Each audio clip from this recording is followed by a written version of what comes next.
사사기 14장 5절부터 9절까지 함께 합독하겠습니다. 삼손이 그의 부모와 함께 딥나에 내려가 딥나의 포도원에 이른즉 젊은 사자가 그를 보고 소리 지르는지라 여호와의 영이 삼손에게 강하게 임하니 그가 손에 아무것도 없이 그 사자를 염소 새끼를 찢는 것 같이 찢었으나 그는 자기가 행한 일을 부모에게 알리지 아니하였더라. 그가 내려가서 그 여자와 말하니 그 여자가 삼손의 눈에 들었더라. 얼마 후에 삼손이 그 여자를 맞이하려고 다시 가다가 돌이켜 그 사자의 죽음을 본즉 사자의 몸에 벌떼와 꿀이 있는지라 손으로 그 꿀을 떠서 걸어가며 먹고 그의 부모에게 이르러 그들에게 그것을 들여서 먹게 하였으나 그 꿀을 사자의 몸에서 떠왔다고는 알리지 아니하였더라. 아멘. 한번 따라 합시다. 삼손에게 임한 여호와의 영. 여러분들 기도해 주셔서 1박 2일간 제가 화요일날 갔다가 오늘 조금 전에 막 도착했습니다. 우리 송탄 북부 기독교 총연합회 임원 수련회가 있어서 전라도 목포에 내려가서 1박 2일 수련회를 잘 하고 돌아왔습니다. 기도 감사하고요. 수련회를 갔더니 저는 개인적으로 이렇게 낯선 데서 자는 걸 잘 안 좋아해요. 어렸을 때부터 그랬어요. 우리 어머니가 웃으시네. 이유가 있거든요. 가지면 오줌을 싸요. 초등학교 고학년 때까지 싼 것 같아요. 이걸 아직도 우리 아들이 놀려요. 완전 소심이죠, 소심. 목회하면서 정말 많이 변했어요. 세미나를 해도 자는 세미나는 못 가는 거예요. 오줌 쌀까봐는 아니고요. 지금은 안 싸요. 낯선 자리가 너무 이렇게 좀 부담이 되는 거예요. 낯선 분들하고 이렇게 있는 것 자체가. 지역교회 은퇴하신 목사님들, 증경 목사님들 또 임원들 함께 갔는데 가서도 갈까 말까 하는데 하도 간곡히 어른들이 말씀해서 따라가기는 했는데 가서 이제 뭐 수발 들고 예배 인도하고 또 이렇게 왔는데 가서 앉아있는데 하나님이 이것 때문에 날 여기 보내셨구나 하는 그런 은혜를 주셨어요. 그래서 제가 여러분들과 좀 잠깐 나누고 싶은데 아마 홈플러스 여러분 맞은편에 있는 늘사람교회 아마 아실 거예요. 지금 우리 진영태 목사님 은퇴하시고 여기 지역의 증경 회장님으로 이번 수련회에도 오셨는데 이번에 오셔서 이런저런 얘기를 나눴어요. 사실은 제가 올해는 뭐 성경은 제가 완벽하지는 않지만 그것도 최선을 다해 성경은 가르치는데 여러분들에게 좀 부흥회를 한번 하고 싶었어요. 기존 부흥회 같은 거 말고요.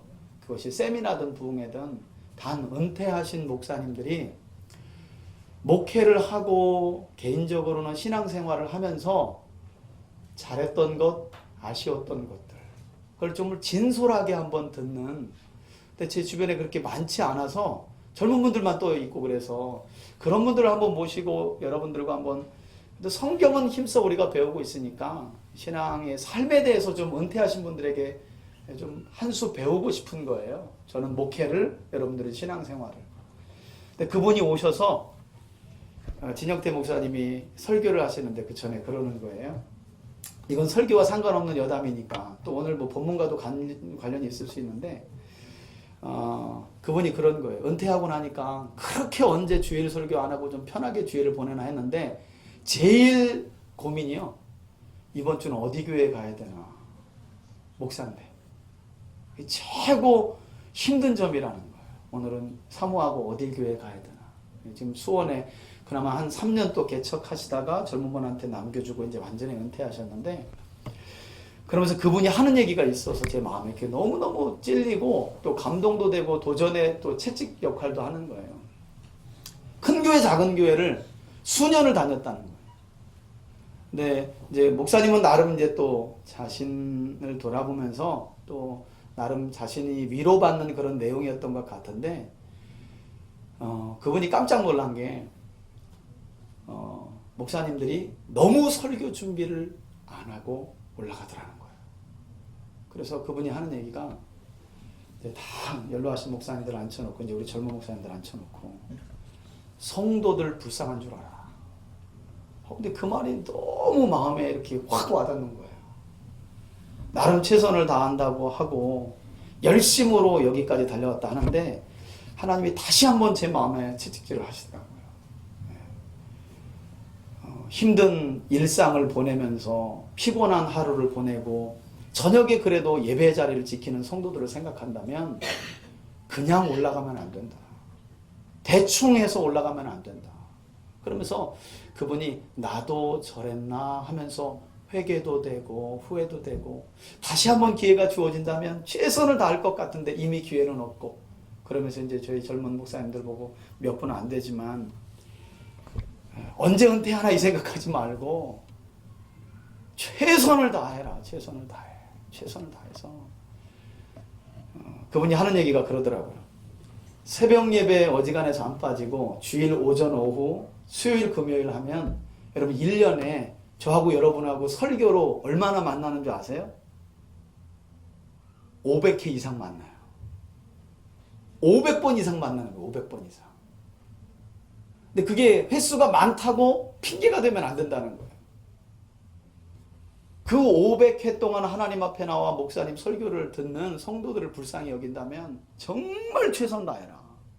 근데 나름 저는 최선을 다한다 생각하고 있었는데 그 말씀을 들으니까 다시 한번 제가 도전도 되고 채찍도 되고 또 그렇게 피곤한 중에도 일상을 보내면서 예배로 오는 여러분들이 너무 귀한 거예요. 여러분들을 축복합니다.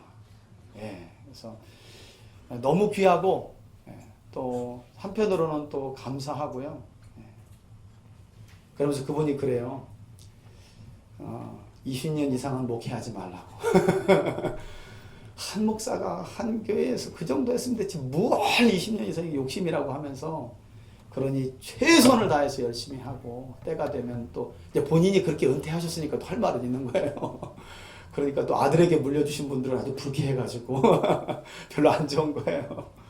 근데 그분 아주 떳떳하게 이야기를 하시더라고. 여러분 우리 그 홈플러스 맞은편에 교회 잘 졌잖아요. 부지도 크고 자녀도 아니고 다른 목사님한테 그걸 이렇게 후임 목사님한테 넘겨주고 여러분 그 쉽지 않은 거예요. 언젠가 내가 다 한 번 아내에게 그랬어요. 여러분 나는 어떻게 할까?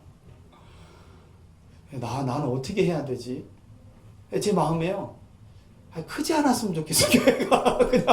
그냥 제가 시험 들지 않아요. 마지막을 제가 시험 들면 어떻게 해요? 그냥 이대로 우리 사랑하는 성도들과 함께 하나님의 말씀을 열심을 다해 배워 갔으면 좋겠고 뭐 나머지는 하나님이 해주시는 거지만 그런 은퇴한 목사님의 이야기를 들으니까 제 마음에 너무너무 도전이 되고 그리고 성도들 많이 사랑해줘라. 은퇴하고 났더니 시험 들어간 사람만 생각난다는 거예요. 시험 들어 떠난 사람들만 생각난대. 함께한 사람들은 지금도 여전히 통화로 볼 수 있고 내가 좀 부족해서 떠내보는 그렇게 그 사람들이 생각난다는 거예요. 그때 내가 한번 갈걸. 그때 가서 손 한번 좀 잡아줄걸. 그래서 사실 저는 그걸 잘하거든요. 저는 훈련 받아가지고 어지간해서는 제가 가서 그냥 손 내밀고 저는 또 그게 억지로 또 못해요. 하나님이 그런 또 마음을 주셔가지고 또 객관적으로 제가 잘못한 거 인정하는 건 저는 또 뭐 얼마든지 뭐 인정하고 그래서 그래도 우리 교회가 여기까지 왔는데 때가 되면 그분을 좀 한번 모시려고 그래요. 그래서 막 부흥이 하면 뭐 또 교회 성장 목사님한테 충성하 여러분 이제는요 이제 부흥 강사하면 욕이요 욕. 시대가 그렇게 돼버렸어요. 부흥회 하면 헌금 많이 내라 그러나 또 목사님 충성하라 그러나 그런 시대는 갔어요 이제. 제 마음에 사실 작년부터 좀 은퇴하신 분들 중에 신앙을 가지고 좀 진솔하게 이야기해 줄 수 있는 분을 찾았는데 이번에 만나게 해주셔서 너무 감사하고 때가 되면 좀 한번 모셔서 저도 한 수 배우고 여러분들도 한 수 배우는 좀 좋은 기회를 가졌으면 좋겠어요. 할렐루야. 아멘. 네. 오늘 우리 사사기 14장의 말씀인데요. 여호와의 영에 대한 말씀이에요. 누구에게 임한 말씀이에요? 사사 삼손에게 임한 말씀입니다. 여러분 사사기는 보통 암흑시대라고 말하죠. 대략 학자들마다 다르지만 360년에서 400년, 여호수아와 출애굽 때 하나님의 모든 기적과 영광을 본 사람들이 죽고 간 이후에 무려 360년에서 400년 동안 가나안 땅에 출애굽의 영광을 본 1세대가 죽은 이후에 암흑시대가 도래하게 됩니다. 사사기 1장에 보면 가나안 땅에 또 이스라엘 백성 중에 암흑이 시작된 이유를 뭐라고 설명을 하느냐? 그들이 하나님의 언약에 온전히 순종하지 않았다는 거예요. 하나님은 그 땅에 들어가거든 가나안 족속을 진멸하라 하죠. 그런데 그들이 어느 정도 여호수아 때 영토를 차지하고 나서 다 차지하지 못한 땅을 그려서 나누어 줬는데 이 정도면 됐지 하고 더 피를 흘릴 필요가 있나 하면서 심지어는 유다 지파마저도 누가 올라갈까요? 하고 하나님께 묻고 있어요. 하나님이 유다 지파 너희가 먼저 올라가라 이렇게 말씀하시는데 안타까운 사실은 모든 지파들이 다 가나안 족속을 진멸하지 않고 그들과 융화되어 적당히 남겨둔 그들로 인해서 오히려 선교사로 가나안 땅에 들어간 이스라엘이 거꾸로 어떻게 해요? 선교를 당해버립니다. 그러기 시작하면서 사사기 암흑시대, 단 암흑시대라고만 사사시대를 볼 수는 없어요. 왜냐하면 이 암흑시대가 계속 진행되면서 타락으로 인해서 하나님은 이방 나라를 들어서 이스라엘을 압제하게 하시죠. 너무 고통스러워서 하나님께 부르짖으면 하나님은 사사를 세우시고 그를 통해서 이스라엘을 구원해 내십니다. 그러면 어느 정도 일정 기간의 평화시대가 도래하게 돼요. 문제는 그 평화시대 때 다시금 하나님의 말씀을 가르치지 아니하니 다시금 이스라엘은 하나님을 버리고 율법을 따라 살지 아니함으로 타락하게 되고 하나님은 다시금 이방 나라를 들어서 이스라엘을 또다시 압제하고 그래서 여러분들이 잘 아는 것처럼 사사시대 안에 이 360년 안에요 12명의 사사가 이스라엘 땅에 보내지게 돼요. 대부분 12지파 가운데 아주 골고루 하나님께서 이스라엘의 구원을 압제받는 이스라엘의 구원을 이루게 되는데요. 그런 암흑시대의 마지막 사사로 우리 사사기에 등장하는 삼손이 누구예요? 삼손이죠. 네. 이런 걸 보고 보통 이제 여독이 들풀렸다 이렇게 사사가 누구죠? 삼손이에요. 그런데 여러분 사사기 전체를 보면요 17장부터 21장까지가 그러니까 이게 바로 사사기를 기록한 사사기의 저자의 아주 특징적인 아주 재미있는 기록 방법인데요. 사사기를 시작하면서요 간략한 소개와 함께 사사가 등장해 버려요. 사사기의 배경은 17장 이후에 가서 설명을 합니다. 그래서 사사기의 저자는요 봐라 이렇게 12명이나 되는 사사가 있었지만 결국 이스라엘은 온전한 샬롬이 임하지 아니하였다. 왜 그런가 하고 17장부터 마지막 21장까지 사사시대의 배경을 한 미가의 집 가정을 통해서 제사장이 어땠는지 단지파는 어땠는지 제사장이 첩을 두면서 토막살인 사건이 나고 지파들끼리 싸우는 아주 어지러운 상황으로 이래서 사사시대는 암흑시대였다라고 사사기의 저자가 결론을 맺어요. 그런 중에 우리가 하나 눈여겨볼 사사가 바로 이 삼손인데요. 제가 신학교에 가서 신대원에 가면 성경 강좌를 하는 중에 이 꼭 사사기의 삼손 이야기를 이슈로 던져요. 여러분들이 볼 때 삼손의 사역은 성공이냐 실패냐 이렇게 물어봅니다. 여러분들이 보실 때 삼손은 그 사역이 성공한 사람이에요? 실패한 사람이에요? 실패했다.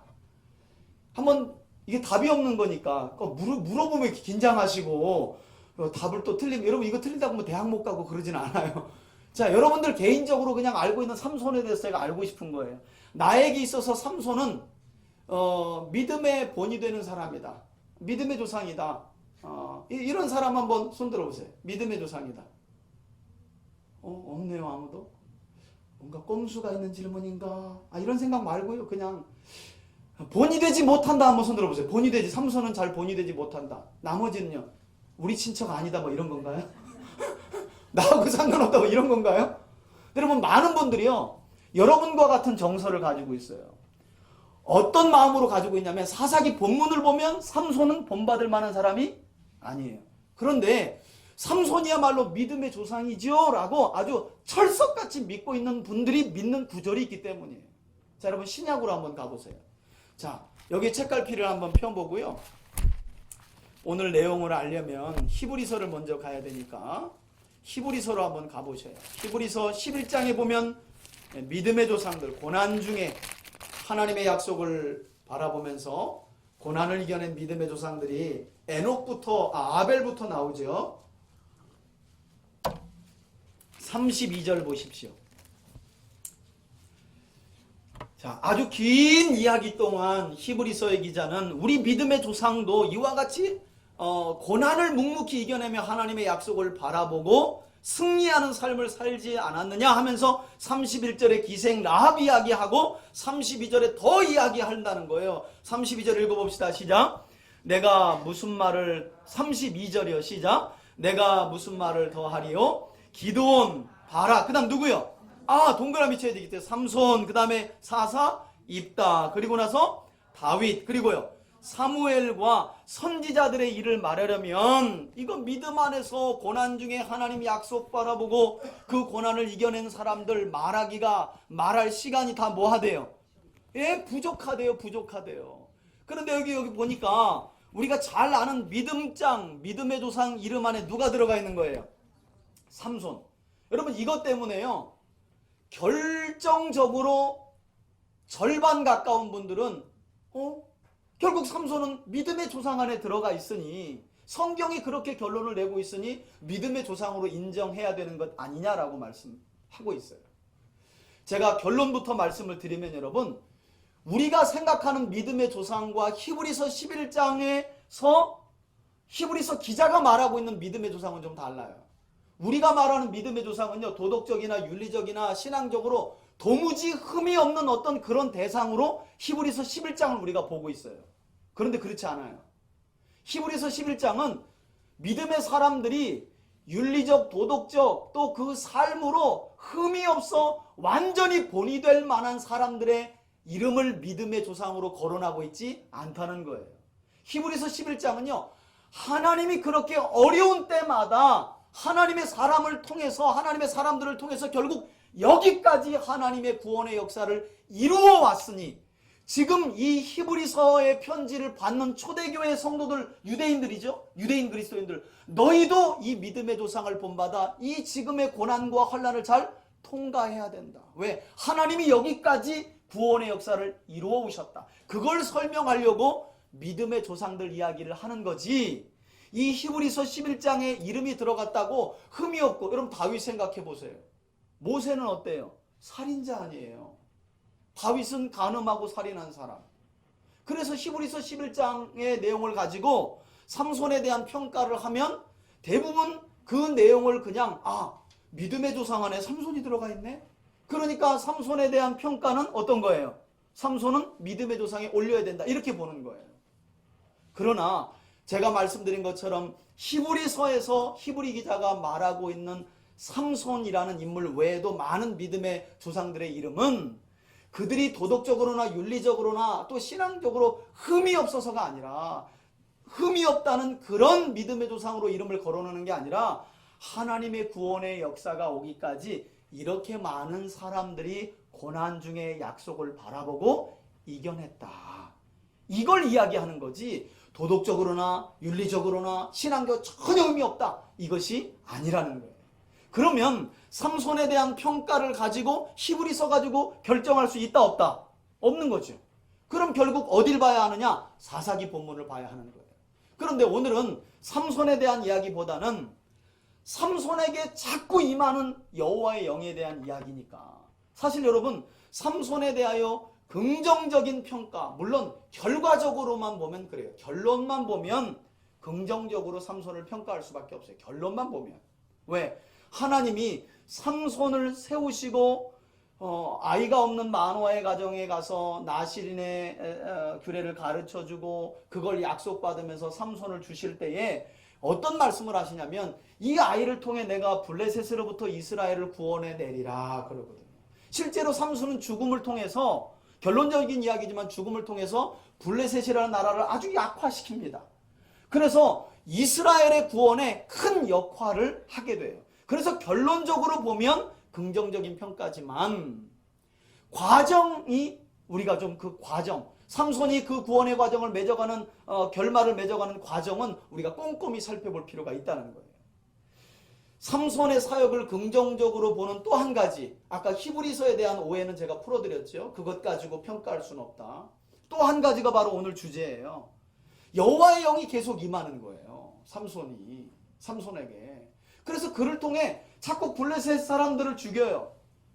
그러다 보니까 성도들은 사사기 특별히 13장부터 시작되는 삼손 이야기를 읽으면서 그는 하나님과 함께하는 사람으로, 그저 믿음의 조상으로 그냥 믿고 있는 거예요. 그런데 우리가 하나 살펴볼 것이요, 여러분, 삼손이 어떤 사람입니까? 하나님이요 삼손을 마노아의 가정에 주실 때 한번 우리 13장을 한번 보셔요. 하나님이 어떤 말씀을 하시는지. 자, 3절 4절 한번 읽어봅시다. 3절 4절 시작.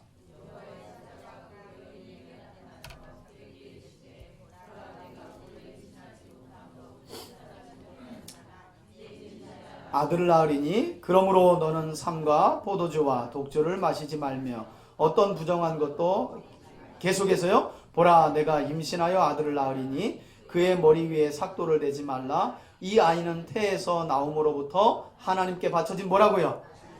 예, 그러면서 삼손의 사명이 그 뒤에 나있죠. 읽어볼까요? 시작. 그가 블레셋 사람의 손에서 이스라엘을 구원하기 시작하리라. 이게 아이가 없는 마노아의 가정에 하나님이 수태고지를 통해서 삼손이라는 아이를 주신 이유예요. 여러분, 사사기의 삼손의 등장은요 아주 메시지가 강력해요. 왜냐하면 사사시대는 말씀드린 것처럼 암흑시대인데 삼손의 이름이 뭐냐? 작은 태양이에요. 하나님은 더 이상 이스라엘을 암흑 가운데 두고 싶지 않으셨던 거예요. 그래서 작은 태양이라는 이름의 삼손을 사사로, 그것도 아이 없는 가정에 약속을, 나실인이라는 약속을 받고 하나님이 주신 귀하게 태어난 사사가 바로 삼손이거든요. 이 한 번이 아니죠. 자, 그 뒤에 보니까 넘겨서 여러분 7절 한번 보세요. 7절. 자, 7절에도 한번 읽어봅니다. 시작. 그가 내게 이르기를 보라 내가 임신하여 아들을 낳으리니 이제 포도주와 독주를 마시지 말며 어떤 부정한 것도 먹지 말라. 이 아이는 태에서부터 그가 죽는 날까지 하나님께 바쳐진 뭐라고요? 예, 14절 한번 읽어봅시다. 시작. 포도나무의 소산을 먹지 말며 포도주와 독주를 마시지 말며 어떤 부정한 것도 먹지 말고 내가 그에게 명령한 것은 다, 예, 여러분, 삼손의 등장과 함께 하나님이요 계속 강조하는 게 뭐냐? 나실인의 사명이에요. 나실인으로서 삼손을 마노아의 가정에 주셨고, 더 넓게는 이스라엘 가운데 하나님이 제사장 나라와 거룩한 백성의 사명을 일깨울 하나님이 생명을, 그것도 아이를 낳지 못하는 마노아의 가정에 나실인 삼손으로 하나님이 주셨다는 거예요.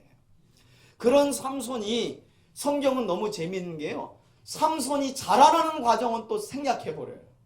어떻게 자라났는지 그냥 후딱 지나가 버려요. 그러면서 14절에 삼손의 이제 청년쯤 이야기로 시작하는데 삼손이 벌써 뭐 갈 때가 돼요? 장가 갈 때가 돼요. 그래서 제가 늘 얘기 드리잖아요. 성경은 하나님이 말하고 싶은 것만 어떻게 해요? 말하신다니까요. 그런데 문제는요, 제가 성경 강좌할 때도 말씀드리지만 여러분, 삼손의 이야기는요 아주 단순해요. 3번의 스캔들로 삼손은 끝나버리는 거예요. 자, 여러분, 삼손의 등장은요, 이제 삼손이 중요한 이유는 삼손이 메시아의 그림자거든요. 수태고지부터 그래요.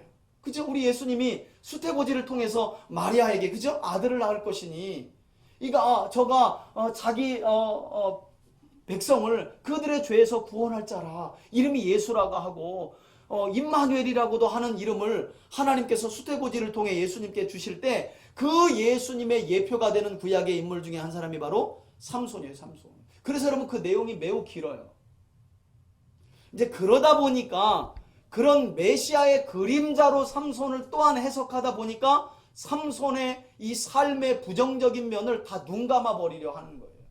더욱이나 말씀드린 것처럼 자꾸 삼손이 뭔가를 행할 때, 특별히 블레셋 사람들을 죽이려 할 때 뭐가 임해요? 여호와의 영이 임해요.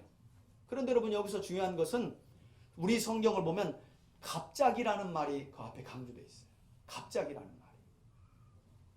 안타까운 것은 이와 같이 구약 안에서 아주 신비한 출생의 배경을 가지고 있는 삼손이 태어나서 자란 이후에 장가들 때쯤부터 나시린으로서의 소명을 완전히 그리고 무참히 짓밟아 버린다는 거예요.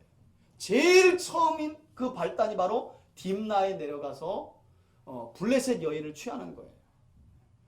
하나는 많은 분들이 우리 개역개정의 번역 때문에 아니 이것 역시도 하나님의 섭리라고 성경이 이야기하고 있지 않느냐. 여러분 딥나로 여자를 고르려 삼손이 내려갈 때 누가 말려요?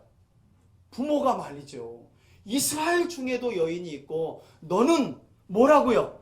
나실인 아니냐. 지금으로 말하자면 꼭 그렇진 않지만 목회자로 부름받은 사람인데 창녀하고 물론 호세아도 있지만 결혼한다 있을 수 없잖아요. 넌 구별된 아이고 너를 통해 블레셋으로부터 하나님은 이스라엘을 구원할 자로 세우셨는데 아니 어찌하여 네가 블레셋의 딥나의 여인을 취한단 말이냐. 이스라엘 중에도 여인이 많은데. 그런데 문제는요, 자식 이기는 부모 있다 없다? 없어요. 그래서 결국 삼손이 딥나로 내려가잖아요. 여러분 성경의 이야기는 알면 알수록 너무 흥미로운 거예요. 여러분 이 딥나가 어떤 곳이냐면 블레셋 중에서 포도가 아주 유명한 곳이에요. 자, 나시린은 어디 근처에 가면 안 돼요? 맞아요. 그런데 삼손은 여자의 눈이 어두워 어딜 가요? 딥나로 가요. 딥나로 가는 거예요. 이것부터가 벌써 그 신비한 출생의 배경을 가진 삼손 이야기가 삐그덕거리고 있다고 하는 증거예요. 한 가지는 우리를 헷갈리게 하는 우리말 번역 때문에 그래요. 여러분 4절 한번 보세요. 한번 읽어봅시다. 4절 시작.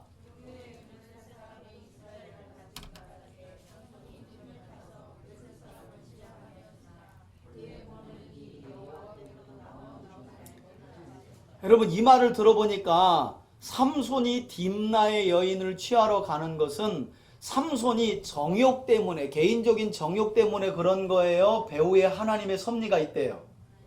그쵸? 여러분 우리 개역개정 성경을 보면 그래요. 그런데 직역 성경이나 70인 번역이나 새번역, 쉬운 성경, 많은 성경이요 번역을 어떻게 하고 있냐면 여러분 4절의 번역을 이렇게 하고 있어요. 그때 블레셋 사람들이 이스라엘을 다스린 까닭에 원어는요 그가예요. 그가. 원어에는 후하고 그가라고 나와 있어요. 그런데 우리말 번역자는 그 그가를 누구로 번역한 거예요? 삼손으로. 그런데 쉬운 성경, 새번역 성경, 직역 성경, 많은 성경은 그 글을 누구라고 해놨을까요? 여호와가 이렇게 해놨어요. 여러분 그렇게 보면 지금 삼손이 딥나 여인을 취하러 가는 것, 이것은 하나님의 물론 허락하시는 섭리는 있었겠지만 삼손의 개인적인 정욕을 인하여 내려갔다라고 하는 단서가 된다는 거예요. 그래서 번역을 하면 이래요.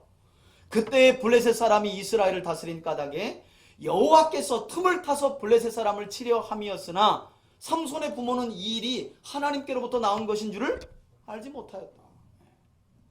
여러분 이 번역을 어떻게 하느냐에 따라서 사실은 삼손에 대한 평가도 많이 달라져요. 삼손에 대한 평가도. 그러나 거의 절반에 가까운 번역은요 이 삼손에 대한 지시대명사를 여호와로 그냥 의역해놨어요. 우리는 그가를 삼손으로 보고 삼손으로 의역을 해놓은 거고 원어에는 삼손이라는 말이 없어요. 그냥 그가. 그러니까 이 모든 일은 하나님의 섭리가 있지만 제가 말씀드리고 싶은 건 이게 지금 딥나로 내려가서 딥나의 여인을 취하려고 하는 것, 아버지가 그렇게 말리는 중에도 내려가려고 하는 것이 어떤 하나님의 영의 감동을 받아서 삼손이 블레셋으로부터 이스라엘을 구원하고자 그 거룩한 뜻을 가지고 가는 거냐, 아니면 삼손의 개인적인 마음에는 정욕이 있지만 하나님은 그것을 통해서도 블레셋으로부터 삼손을 통해 이스라엘을 구원해 내시는 것이냐. 저는 후자로 본다는 거예요. 후자로.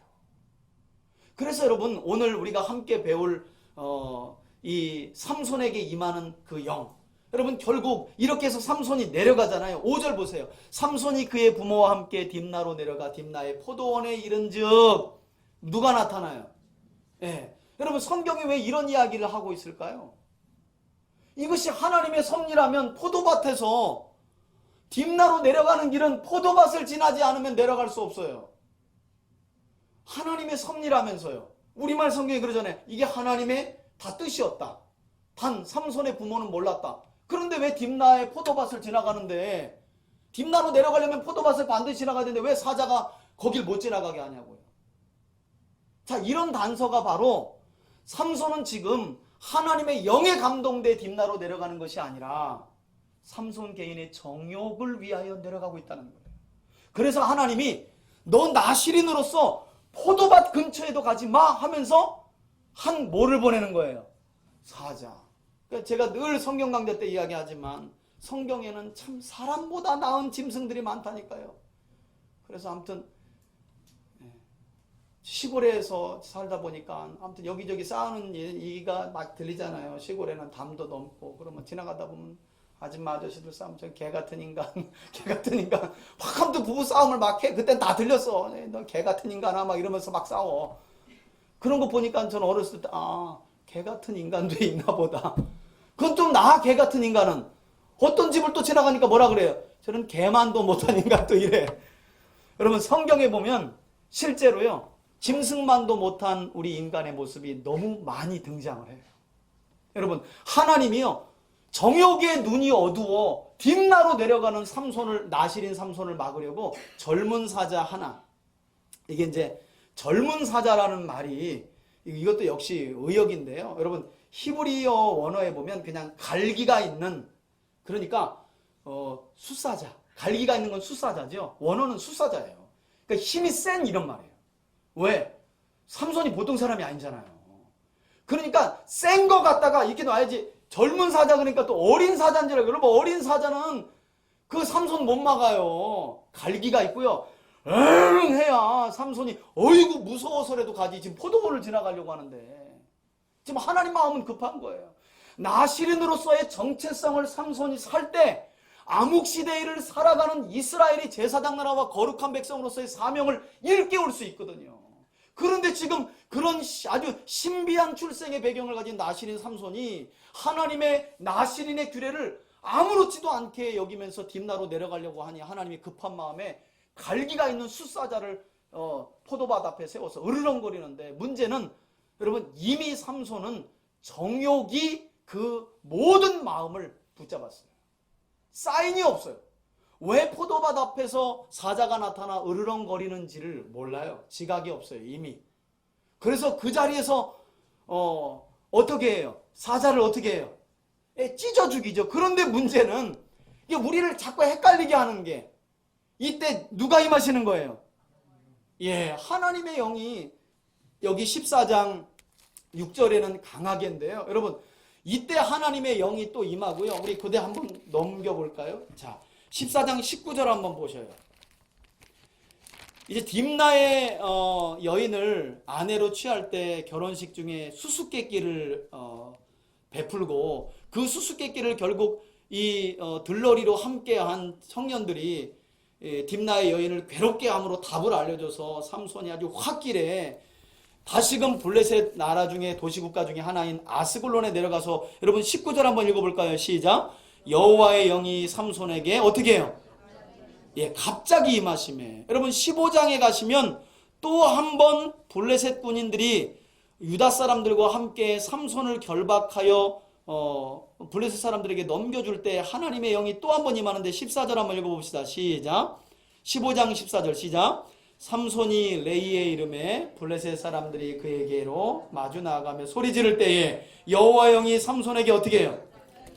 예, 여러분 이 갑자기라는 말도 사실은 좀 의역된 성경 번역이에요. 원어에 보면요 크게 임하여, 강하게 임하여 이렇게 나와 있어요. 물론 갑자기라고 말해도 틀린 번역은 아니에요. 그러나 여호와의 영이 삼손에게 임하는 것을 가지고 그동안 우리가 헷갈려 하면서 잘못 보았던 부분, 지금 삼손은 분명히 잘못 가고 있는 것 같은데 여호와의 영이 임하는 것을 보니 삼손은 하나님과 동행하고 있구나라고 우리가 착각할 만한 부분이 바로 이 대목에 있었다는 거예요. 그런데 여러분 그렇지 않아요. 여러분 삼손이 믿음 안에 거룩한 삶을 살아갔다면, 나실인의 규례를 따라 하나님과 동행했다면 여호와의 영은 갑자기 그리고 크게 임할 수 없다는 거예요. 삼손과 늘 어떻게 해요? 함께 하셨겠죠. 함께. 우리말 번역자들이 그런 삼손의 모습과 하나님의 역사를 강조하고 싶어 그걸 갑자기라고 말했는지는 알 수 없지만, 삼손이 만일 나실인의 규례를 따라 갔다면 이런 일도 없었을 것이고, 또한 하나님의 영이 이와 같이 갑자기 또는 크고 강하게 임할 수 없다는 거예요. 그런데 우리는 성경 전후 문맥을 잘 못 보고 그냥 성령이 삼손에게 임하니까 삼손은 그냥 좋은 사람. 물론 여러분 우리 사사기 전체의 삼손 이야기가요, 삼손이 비윤리적이다 윤리적이다 이걸 말해주고 있지는 않아요. 그러나 삼손이라는 사사를 평가할 때 많은 경우 우리가 헷갈려하는 것이 히브리서에서 그를 믿음의 조상으로 말하고 있다는 것, 역시 그건 아니라고 설명드렸죠. 그죠? 그리고 또 한 가지가 오늘 본문에 오면 삼손이 무슨 일을 행할 때마다 누가 임하는 거예요? 여호와 영이. 그러니까 삼손은 하나님께 속한 사람, 하나님과 동행했던 사람, 이렇게 우리가 헷갈려 한다는 거예요. 그런데 사실 그렇지 않아요. 여러분 오늘 이 딥나에서 사자를 죽이던 삼손에게 임한 하나님의 영도 그렇고요, 또 14장 19절에서 아스글론 사람들을 죽여서, 여러분 이 삼손이 아스글론 사람 30명을 왜 죽여요? 수수께끼 중에 13절을 보시면 어떤 내기를 하느냐 하면, 자 12절 한번 읽어봅시다. 12절 시작. 이제 내가 너희에게 수수께끼를 내리니 잔치하는 이래 동안에 너희가 그것을 풀어 내게 말하면 내가 뭐야? 베옷 30벌과 겉옷 30벌을 너희에게. 이게 삼손의 내기였어요. 근데 수수께끼를 맞췄잖아요. 그래서 베옷 30벌과 겉옷, 그러니까 속옷을 말하고요, 겉옷 30벌을 주기 위해서 19절에 와서 아스글론에 내려가서 그곳 사람 몇 명을요? 30명을. 근데 여러분 이것을 그냥 이스라엘과 블레셋이라는 것을 내려놓고 그냥 삼손을 우리와 같은 사람으로 볼 때, 여러분 이거 있을 수 있는 일이에요, 없는 일이에요? 끔찍한 일이죠. 수수께끼로 사람의 생명을 가지고 수수께끼를 가지고 장난하면서 수수께끼에 져가지고요, 분한 마음에 사람 30명을 죽이고 속옷 겉옷을 뺏어가지고 내어준 거예요. 지금으로 말하면 강도죠, 강도. 그런데 우리를 또한 헷갈리게 하는 게 뭐냐? 이때도 아까 19절에 보니까 누가 임하셨다는 거예요? 여호와 영이 임한다니까요. 그러니까 이것도 역시 이 모든 과정도 하나님이 삼손과 지금 어떻게 해요? 함께하고 계신 것이구나. 삼손이 수수께끼를 내고 그 수수께끼 여정 가운데 삼손의 아내가 될 여자가 그 들러리 청년들의 괴롭힘을 받으면서 너 안 알려주면 너희 아버지와 너희 집을 다 불사질러 죽여버릴 거야. 얼마나 무서웠는지요. 답을 알려줘요. 그 강한 것에서 단 것이 나온 건 사자 시체에 있는 꿀이다. 이 답을 알려줘 버리는 거예요. 그것에 분개하여서 너희가 내 아내를 괴롭히지만 않았어도 이 수수께끼 못 맞췄는데 하면서 분해가지고 내려가서 아스글론에 내려가서 사람들을 죽이는 거예요. 그리고 강제로 시신에서 겉옷 속옷 30개씩을 걷어와서요 담내로 던져줘요.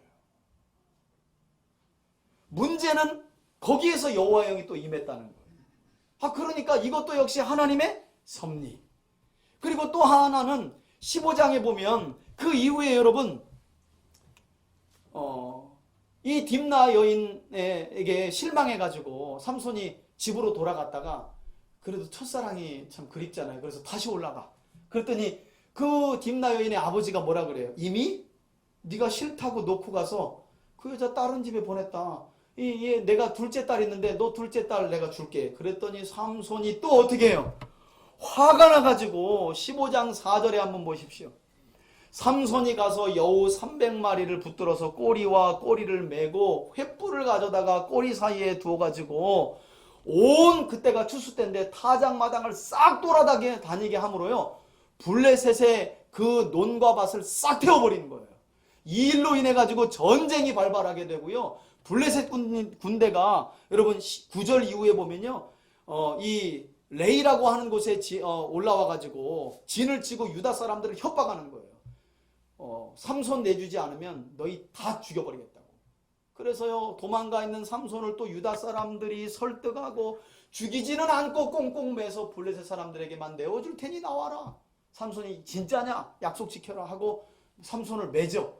그렇게 줄로 동인 삼손을 블레셋 사람들에게 내어주는 중에, 자 여러분, 이 과정도 보면 성경이라는 거 내려놓고 삼손의 행태를 봐요.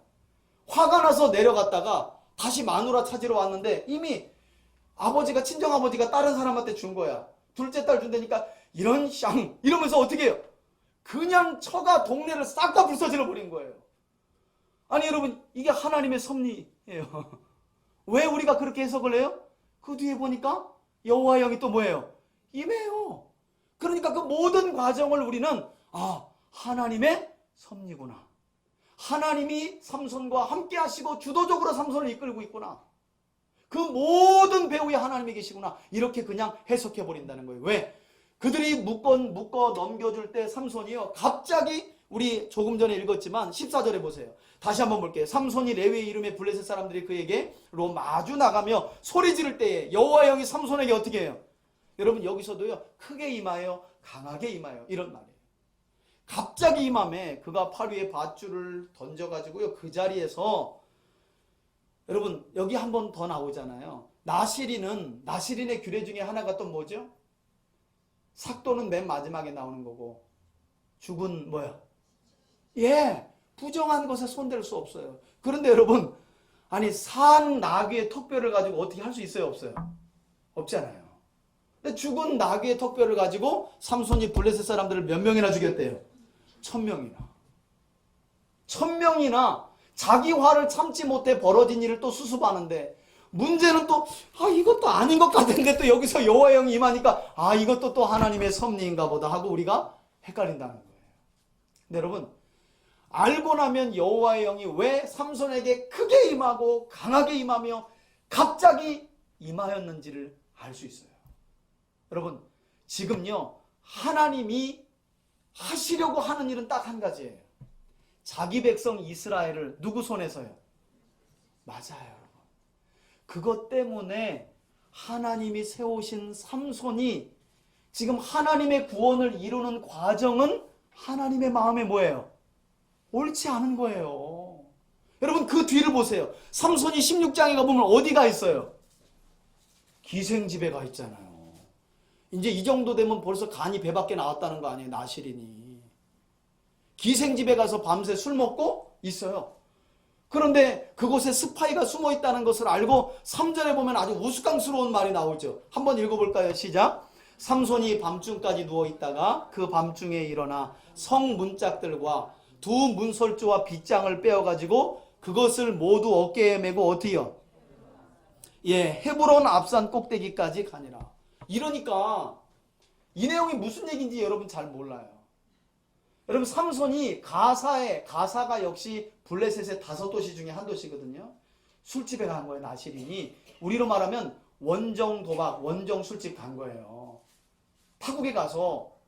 그래서요, 밤중에 있는데 삼손을 죽이려고 하는 스파이가 있다는 것을 알고요, 화가 나서 밤중에 일어나가지고 가사의 성문을 문짝을 들었다. 그러니까 이런 목양실의 출입문 생각하고 있어. 여러분, 영화 볼 때 성문 아시죠? 성문. 우리로 말하면 2, 3층 높이의 성문을요, 짝으로 어깨에 매가지고 어디서부터 어디까지 갔대요? 가사에서 헤브론 앞산까지는 60km요, 60km. 산을 올라간 거예요. 근데 도대체 이게 무슨 말인가? 여러분, 과거에는요, 나라와 나라가 전쟁을 하고 한 나라가 패망하잖아요. 그러면 전리품으로 반드시 그 성 문짝을요, 뽑아갖고요, 전리품으로 그 나라로 가져와요. 우리가 이렇게 승리했다. 놀라운 건 이 사실을 알고 나니까 또 삼손이 가사에 내려가서 창녀와 하룻밤 그렇게 보낸 것도 또 하나님의 뭐다? 그렇지 않다는 거예요. 여러분, 삼손이 가는 곳, 행하는 것, 말하는 것을 보면 삼손은요, 하나님께서 삼손을 나시린으로 세운 모든 나시린의 규례를 무참하게 깨트려요. 그런데도 왜 우리를 이렇게 헷갈리게끔 여호와의 영이 갑자기 크게 강하게 임하는가? 이미 제가 말씀드렸어요. 삼손이 행하는 모든 일을 하나님이 기뻐서가 아니라 하나님은 자기 백성 이스라엘을 뭐 하고 싶은 거라고요? 맞아요. 그래서 하나님이 마노아의 가정에 나시린으로 주신 삼손에게 임하셔서 블레셋을 약화시키는, 지금 삼손은 이미 블레셋으로부터 이스라엘을 구원해내려고 하는 사명을 잃어버린 지 오래예요. 여자 꽁무니만 따라다녀요. 그리고 분노와 화 끝에 사람을 자꾸 죽이지만 하나님은 그런 모자라고 부족한 삼손을 통해서 하나님 나름의 계획을 가지고 또 뭐하고 계신 거예요? 열심히 그 일을 이루어가고 있다는 거예요. 저는 이런 삼손의 이야기를 알고 나서요, 하나님 참 외로우시다. 얼마나 하나님이 심사숙고 끝에 아이 없는 가정에 태어나서 3번이나 말하면서 포도주, 독주, 머리 부정한 거 만지면 안 되고 삭도 되지 말아라. 그걸 3번이나 강조했는데 결국 그렇게 신비한 탄생으로 태어난 삼손은 하나같이 블레셋 여인들, 딥나 여인, 가사 여인, 그리고 마지막 여스파이의 이름이 뭐예요? 예, 삼손의 귀에다 들릴랑 말락하게 오빠 하면서 삼손을 꿰던 들릴라 아니 들릴랑 말락하게. 남자들은 거기서 다 넘어가는 거예요. 그때도 보면 여러분 결국 삼손이 무엇 가지고 장난 놀아요? 나시린의 규례를 가지고 장난을 놀아요. 아마 삼손은 이런 착각을 했던 것 같아요. 부정한 것을 만져도 여호와의 영이 어떻게 해요? 임했고, 그죠? 부정한 것을. 또 창녀 집에 가서 독주를 마시고 딥나의 포도밭을 지나가도 여호와의 영은 어떻게 해요? 임하는 거죠. 그러니 삭도찜이야. 왜? 이제까지 모든 나시린의 규례를 다 무참히 짓밟아도 하나님의 영은 여전히 누구와 함께 하니까? 나와. 지금 하나님이 어떤 마음으로 삼손을 통해 일하고 계신지도 모르고. 제가 그래서 신학교 때 이런 이야기 했거든요. 혹시 이런 모습이 우리들 아니냐. 적당히 죄와 타협하면서 이것은 작은 죄라고 여기면서 또 하나 양보하고 또 하나 양보해 가면서도 하나님의 어떤 큰 사인이 없으니 너 하지마 하고 나타나셔서 하나님이 엄중하게 경고하시면 그거 무서워서 죄인 줄 알 텐데, 삼손의처럼 지금 하나님은 하나님의 구원이 다급하여 하나님이 세우신 삼손을 들어쓰실 뿐인데 삼손 자신은 자기가 잘하는 줄 아는 거예요. 죄악을 무참히 죄악의 길을 걸어가고 있으면서도. 그게 혹시 우리 모습 아니냐.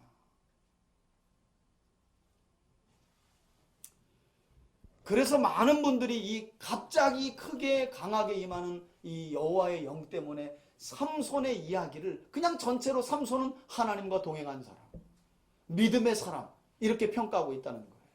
여러분 딱 한 가지만 말씀드리고 말씀을 마칠게요. 삼손이 마지막에 어떻게 죽죠? 어떻게 죽어요? 자, 16장에 여러분 한번 가보세요. 다곤 신전에서 큰 제사를 드리면서 감옥에 있던 삼손을 불러들여서 제주를 부리게 하잖아요. 그 중에 삼손이 이미 머리 밀리고 두 눈이 뽑혔을 때 한 남자아이에게, 삼손을 인도하는 남자아이에게 여기 기둥이 어디 있냐고 물어보죠. 그래서 좌우편 손으로 그 기둥을 대고 기둥을 어떻게 해요? 밀어요. 그 결과가 어디에 나와 있느냐? 자, 마지막 보니까 30절 한번 읽어봅시다. 30절 시작.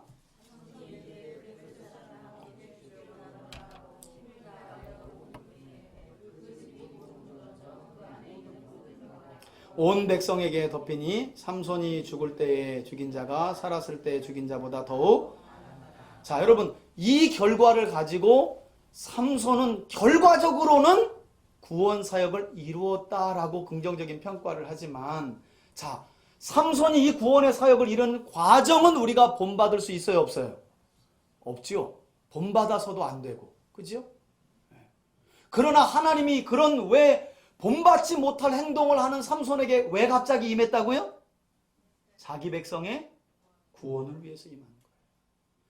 여러분 그렇게 본다면요, 사실 매일매일 부족하고 연약한 삼손의 모습을 가지고 살아가는 우리에게 하나님의 영이 함께 하시는 것 은혜인 줄 믿습니다. 또 교만하면 안 돼요. 내가 이 정도 하니까 하나님이 나와 함께 하시겠지. 그건 교만이에요. 하나님은요, 하나님의 구원이 다급하신 거예요. 여러분, 우리가 짓는 죄가 결코 작아서 하나님이 그 죄로부터 돌이켜! 라고 말하고 있지 않은 것이 아니라 하나님은 지금이라도 이 세상의 역사를 끝내실 수 있지만 작정하신 영혼들의 구원을 위하여 우리의 작은 죄, 때로는 큰 죄에 대해서도 어떻게 해요? 아무 말 않지 않고 그냥 넘어가시는 거예요. 그러나 삼손의 인생의 결말을 보니까 그것을 결코 관가할 수 있다 없다? 없다는 거예요. 관가해서도 안 돼요. 결국 나실인으로서의 모든 게 무너지잖아요. 머리 밀리고 두 눈 뽑히고. 그리고 삼손은 결과적으로 블레셋으로부터 이스라엘을 구원해내는 그 완성은 또 다른 긍정의 모델 나실인 사무엘이 완성하지만 결국 여러분 블레셋으로부터 이스라엘을 구원해내지만 삼손은 어떻게 죽어요?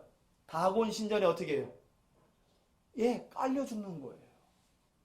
그래서 많은 학자들은 이 삼손의 수태고지부터 모든 과정이 야 이건 메시아의 그림자다 이렇게 말해요. 그런데 그 앞에 단서를 하나 붙여요. 부정적인 모델이라는 거예요. 죽어 구원을 이루는데 사무엘과 같은 신실한 삶을 살아가며 하나님의 구원을 이루는 긍정적인 나실인이 아니라 부정적인 모델로. 이 내용을 알기까지요. 이거 삼손을 읽다 보면 과정을 보면 못된 놈인데 결과를 보고 신약이 히브리서를 보면 또 믿음의 조상이라고 하니까 이거 도대체 어떻게 말을 해야 되지? 또 느닷없이 갑자기 임하시는 하나님의 영은 뭐라고 설명할 것인가? 이제까지 배우기를 주의 영이 임하는 건 하나님이 아무에게나 임하지 않잖아요. 그러다 보니까 삼손의 인생을 그냥 이건 다 긍정적인 거지 뭐 이것도 하나님의 섭리겠지 했지만 결과적으로 성경 전체를 살펴보면서 보니 그것이 아니었다. 큰 틀 안에서 자기 백성 이스라엘을 구원하시기 위한 하나님의 섭리요, 자비요, 긍휼이요, 은혜인 줄 믿습니다. 여러분, 그런 점에서 다시 한번 말씀드리지만요. 우리가 삼손과 같은 결말은 이루어야 되지만 삼손이 살아간 과정은 절대 밟아서는 안 돼요. 여러분 재미있는 건요. 제가 근래에 알게 된 게 이 삼손 이야기는요. 당시 이스라엘 백성들 전체 이야기이기도 해요. 열방 중에 제사장 나라와 거룩한 백성으로서의 나실인 사명이 이스라엘에게 있었는데 이스라엘은요. 나실인의 사명 가지고 놀아요. 나실인의 사명을 무참히 깨트려가는 것을 가지고요. 세상을 즐겨요. 그러면서 많은 학자들이 뭐라고 하느냐? 이 시대에 나실인으로 부름받은 그리스도인들이 그렇게 살아가고 있지 않느냐? 하나님의 말씀을 가지고 장난친다는 거예요. 언제 이렇게 하지 말라는 말은 없지 않느냐 하면서 또 적당히 타협하고. 이건 나만 하는 게 아니라 여느 교회 집사들도 다 하니까 이것도 괜찮고. 포도밭을 지나가도 아무런 적이 없고. 부정한 것에서 꿀을 취해도 아무런 없고. 그러다 보니까 이렇게 해도 되는구나. 결국 여러분 삼손이 어떻게 구원을 이뤘다고요? 자기 생명을 아주 비극적으로 죽음을 통해 구원을 이뤄갔다는 거. 저는 이 말씀 앞에선 저와 우리 3대 가족 모두가 과정도 하나님의 뜻 안에서 그리고 그 과정이 맺어내는 결말도 하나님의 뜻 안에서 이루어가는 저와 여러분들의 삶이 될 수 있기를 주의 이름으로 축원합니다. 여러분 우리가 진짜 신앙인이 되려면요. 그것부터 회복해야 돼요. 오늘날 보세요. 교회 다니면서 출세하고 부자 되고 성공하고 좋은 차 끌고 이러면 신앙이 좋은 거야 이 사람은. 그러니까 하나님이 복 주셨다고 믿는 거예요. 여러분 이건요. 예수님 당시 독사의 자식들아라고 말했던 유대인들의 생각이었어요. 그렇지 않아요 여러분. 결과만 좋아서 하나님께 영광 돌리면 되지. 그 영광 누가 받는 건데요? 그렇지 않다는 거예요. 삼손의 이야기는 그런 점에서 하나님이 얼마나 자기 백성의 구원을 향한 열심을 가졌는지를 우리에게 보여주고 있고요. 그래서 때로는 우리 교만해서도 안 되고요. 또 너무 연약하다고요. 그렇게 또 자괴감에 빠질 필요도 없어요. 부족한 건 부족한 대로 하나님께 아뢰세요. 여러분, 그거 부족하다고 하나님이 여러분들을 통해 이루실 일 못 이루지 않는 줄 믿습니다. 하나님 그렇게 연약한 분 아니에요. 다만 우리가 겸손하길 원한다는 거예요. 삼손 이야기가 바로 그걸 전해주고 있어요.